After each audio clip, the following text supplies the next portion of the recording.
జాగ్రత్త సుమా, త్రాగుబోతులు దేవుని రాజ్యానికి వారసులు కారణం బైబిల్లో. ఇక నువ్వు వేరే రకరకాల ఎక్స్ప్లెనేషన్ అక్కర్లే. నేను కొంచెం తాగుతానండి, అప్పుడప్పుడు తాగుతానండి, మా భార్య తిప్పినోడు తాగుతానండి, లేదా మా భర్త కొడితే తాగుతానండి. వద్దు, ఇంకా అలాంటి ఎక్స్ప్లెనేషన్ వద్దు, మానే అంతే.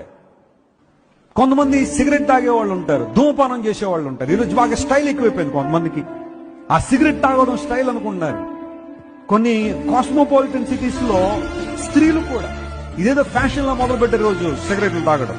ఇవన్నీ అక్కర్లా, ఆ టైంకి తాగాల, తాగేసేయాలంతే. ఆ నికోటిన్ అనే పదార్థానికి అలవాటు పడిపోయి చాలా మంది ధూమపానం చేసేవాళ్ళు. ఒక్క సిగరెట్ ఒక మనిషి యొక్క ఆయుష్ను 10 నిమిషాలు తగ్గిస్తుందండి. ఎవరైనా అలాంటి అలవాటు ఉంటే మానేసేయండి.